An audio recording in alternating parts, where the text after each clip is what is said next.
Hey everybody, welcome to the Ask Alicia E show. I have named it for now. I will talk about the name later. Fun story. But in this episode, hi, you're right there looking at the camera. I will get used to this, promise. Okay, guys, I'm super excited about this episode. I have something really special on my heart to share with you. Today we're going to talk about this book, Tony Robbins, Awaken the Giant Within. And, okay, backstory. I like to always tell you how I found people and found books. I want to always tell you about my journey, because part of what I want to help you learn is where I'm going to get to where I'm going. So I'm so excited to have you guys on the journey with me. And part of that is I'm always going to tell you how I found things, how I learned things to help you be able to reproduce in your life, finding those books or those tools, and also just this idea of following the rabbit trail, following the path, where I see something mentioned and then where I follow that and how I get somewhere, to help you guys start to think that way. So last year I started blogging for a while, which is another fun story. But as I was meeting new people and starting to find new resources, a new person that I met through the internet, through my blog, told me about Marie Forleo, and Marie TV. So marieforleo.com, Marie Forleo, I'll link it below.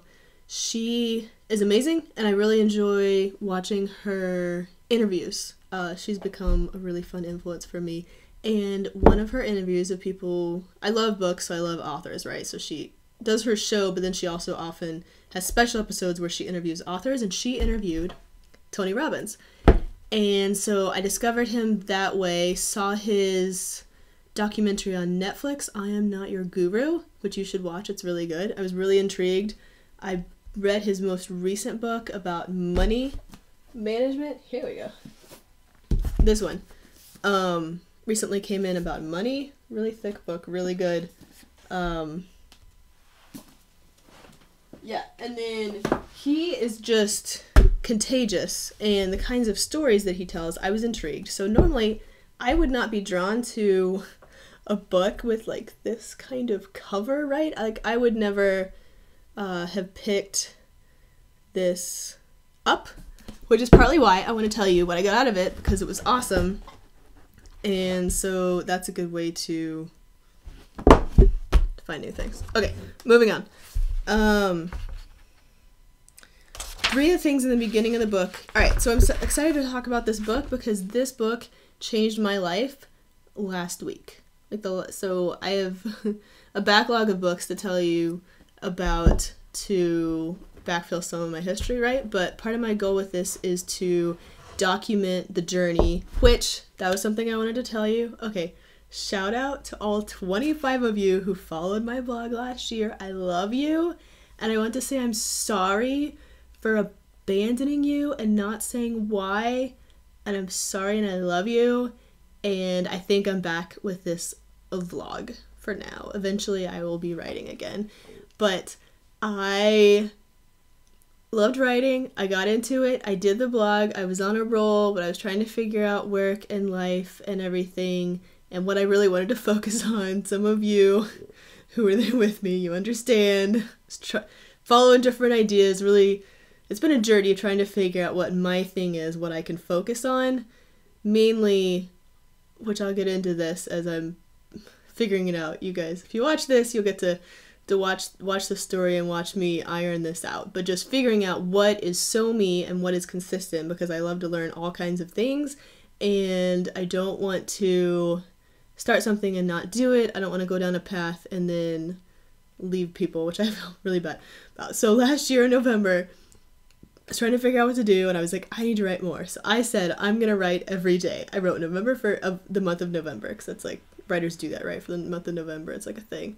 I wrote November 1st and November 2nd, and I think that is literally my last blog post. And I felt bad, and I've been having all of this internal, like, I've been continuing to read and like thoughts inside my brain, right, about stuff. And I didn't even email everybody because I just didn't know what to tell you guys if you're on my email list. I will email you all about these videos. So anyways, what I'm going to do is I'm going to do a video like this, short or long, I don't know, but a video about something every day, maybe like 5 or 6 days a week, right? But almost every day for a week or two.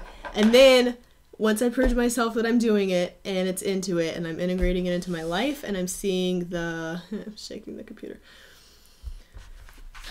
Seeing that this is really going to stick, I'm going to email you guys and let you know. To watch this. This is like the what I'm reading part of my blog from last year is where I'm going to start. And then I've figured out how to do OBS Studio and make videos of screen shares. So I'm starting with books to get the habit of doing the videos and the habit of just speaking to this camera and imagine that you're right there. I'm speaking to you, which I love. I'm so excited. I'm so excited I really am really excited that I finally learned this piece of video because I feel like there's so much that I've learned, so many opportunities that God has given me, the things that have come together in my life, the stuff that I've learned that I could share with you. I just know that I've got stuff, some things that I understand, some things that I've learned, things that I just know. I believe God's given me wisdom, and through life, different things have happened so that I could share it with you. But at the same time, I want to be home with my kids. So this is this really cool avenue that I think I've discovered to be able to impart and help teach some of you guys some stuff that I know that can help you with your life. So ideas, tools, resources, we're going to start with books, and then also do some screen share and start doing some online tools. Anyways, point of this episode, okay, 3 ideas that he talks about. One is beliefs. He talks about empowering beliefs and disempowering beliefs. And if you want to take time to work through some exercises, I recommend the book. You know how some books say, stop and do this thing? And you're like, yeah, I should, but you just keep reading. Well, he, especially if you've watched him in video and you see his passion for people, there was this amazing thing where I was compelled to stop and actually do the exercises right away because his enthusiasm is contagious and I could see that it would really work. And maybe you also have to be at that point where you're hungry. Like, I'm just hungry to change and to figure out those pieces. So, you guys are special. I'm going to share with you some of my, disempowering beliefs. I'm stuck. Effort doesn't matter. I can't change my life. People leave. Relationships don't last. If I go all on something, it won't work. If I explore my full potential, it'll be too good to be true. I can't go back and forth between 2 worlds. It's too much, right? Okay, disempowering beliefs. Okay, empowering beliefs. Relationships matter. I can change my life. I have the resources, decisions, flexibility, health, support from my family. I can pursue my full potential. I have the time, money, resources. Everyone wants me to succeed. It will work out. There is always a way. People are basically good. Life is good. People are full of potential. The journey and growth is what matters. Kids are amazing. I am blessed. I can excel in both worlds. Right? And then I've got like the random papers that haven't made it. I've got like my notebook here, right? And then I've got my my random papers. But this has been a struggle for me for years of just working part-time, and then I've got 4 boys, for those of you who don't know, 8, 6, 3, and 1, and just I've had this ongoing struggle of balancing those 2 worlds and trying to go back and forth between them. One author I love that's talked about this, Laura Vanderkam, if you share that, I recommend her as an author. She's got a podcast. I need to get around to figuring out how to listen to it. I'm going to figure out podcasts. I'll let you guys know when I do. But she's a great author for that. Okay, so the point with beliefs is Tony Robbins talks about identifying your beliefs, writing them down, and then teasing out. He asks good questions. He has you ask yourself good questions like, what would have to be true for me to believe this?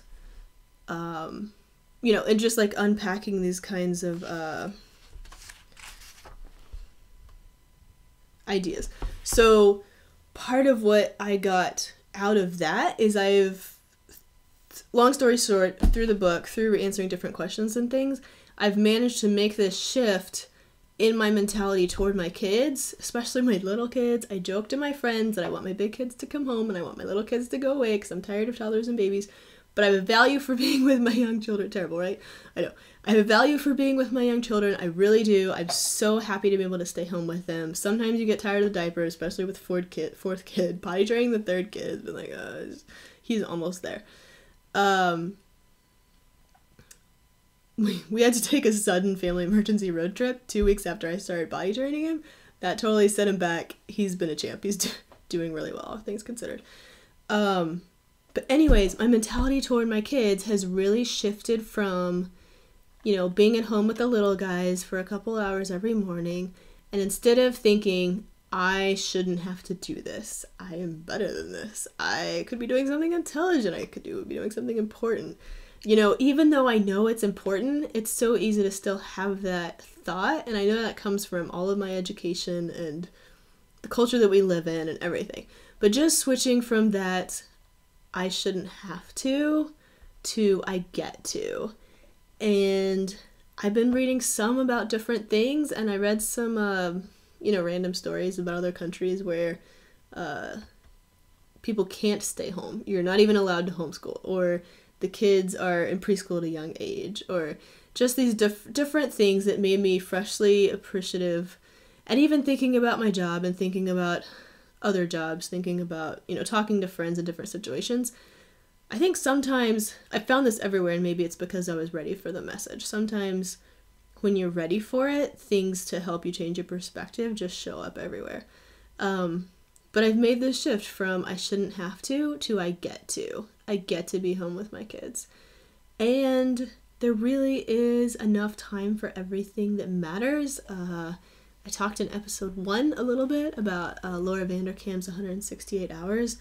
That was a really cool book that I found at the right time 5 or 6 years ago that helped me think about how much time I really do and that I have time. Anyway, so I'm going to get into Brendon Burchard. I need to get back to... Alright, the dust jacket's not on it, but High Performance Habits by Brendon Burchard. You guys will get used to me. I'm always like this book connects to the other thing that's super cool. Sorry, I keep looking at myself instead of the camera. Okay, so Brendon Burchard, he has this really cool idea that I don't know if I need to revisit or if I read this part of the book yet. He was another one that I discovered through Marie Forleo, because she interviewed him.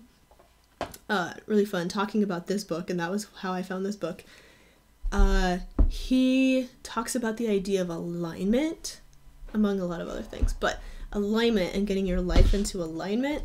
And then Tony Robbins' book is helping me change my attitudes and my beliefs, and he has some really cool, there's more I need to read about this psychology, but he has got some really amazing insights grounded in experience and science of how to literally, the way he talks about it is like rewiring your brain. And literally that they're like, if you see a field, there are paths, and if you've taken that path a bunch, your brain literally takes you down that path. And so beliefs are things that you can choose to change. And he goes into all of that, and that's what he does, and that's why if you follow him a lot, he has a proven track record of helping high-profile people change dramatically in a short period of time, which is what I would want to do. I'm at this critical point in the journey where I'm like, I just need to make that shift.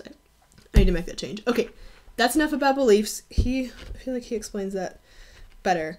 But fun thing here, changing your vocabulary. He talks about this idea of transformational vocabulary, and I love this, especially as a reader and a writer and like a grammar terminology kind of person.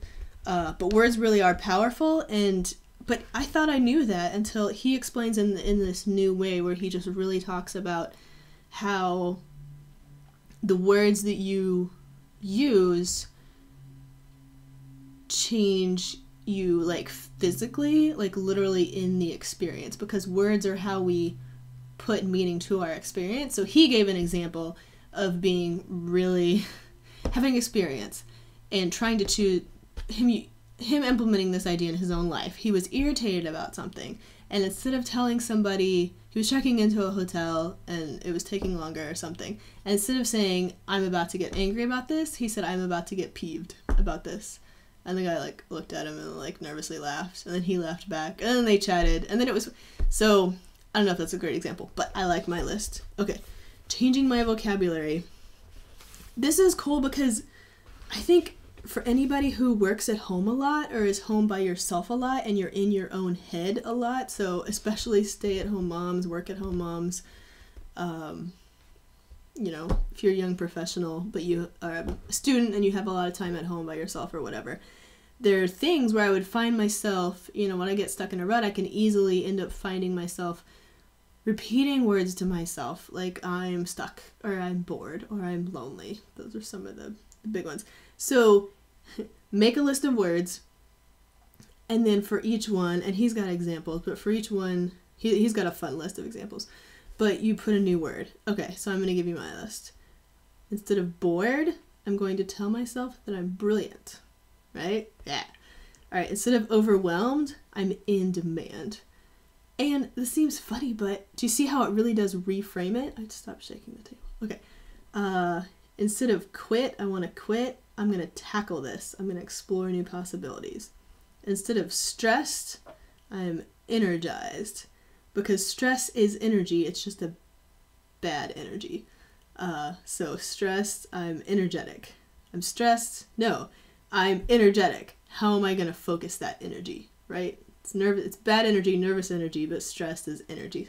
How can I refocus that? All right, this one's a good one. Oh, no, wait. Frustrated, blessed. It always is good to stop and say, I am blessed. I tell my kids that all the time in the middle of lecturing them. Okay, this is the one that's good. Lonely, available. I was talking about margin in the last episode. I love that concept, and in that I was talking about the idea of available.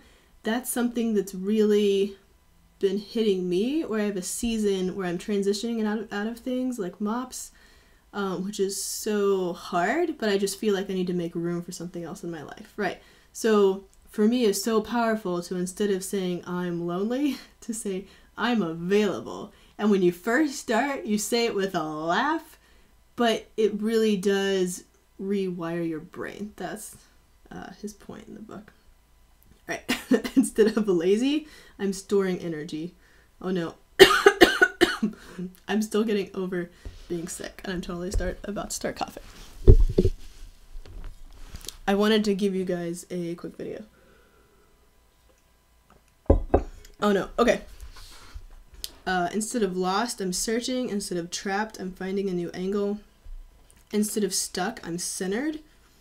Instead of futile, effective. And then things like okay and busy, he says. Instead of okay, say I'm stoked. Instead of busy, say I'm indispensable. Alright, so that gives you an idea for vocabulary.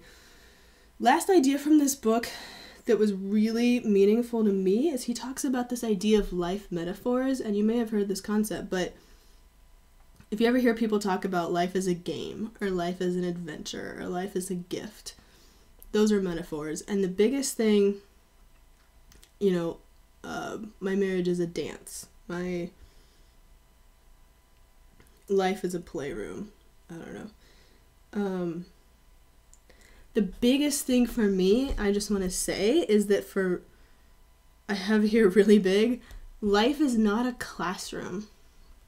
I am very blessed to have had so much education. I have a master's from Regent.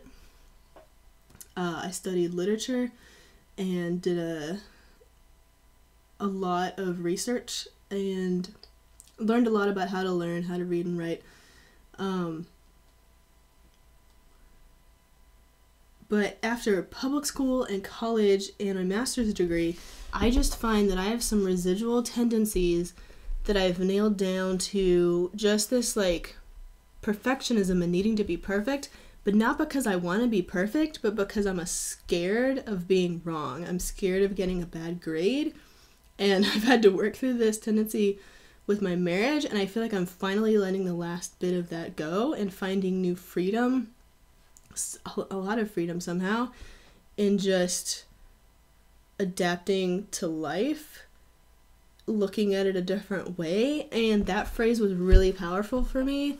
Life is not a classroom. So, life metaphors, and for you, you know, you can go through this just conceptually or with the book. For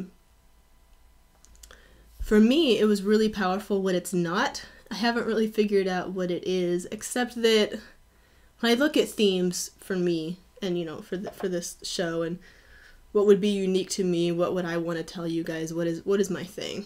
What can you guys search and look and find, you know, find me that I'm going to help you with that. And the main thing that I can think of right now is learning and growth and a journey. Like, life is a journey, and that's the coolest thing. That's what excites me the most, is learning something new. Continuing to grow, finding a new skill, finding a new resource, just everything about being at a better, cooler place, you know, tomorrow or next week or next year than you are now. And that applies to so many things. But anyways, life metaphors, really cool concept from him about waking up and taking control of your life. Yeah. So if you have a question or a comment about that, please share below and I will reply to you. Yeah, I think that was everything for this episode. Thank you so much for watching. Let me know if you read the book or if you have a book request, topic request that you would like me to cover. Until next time.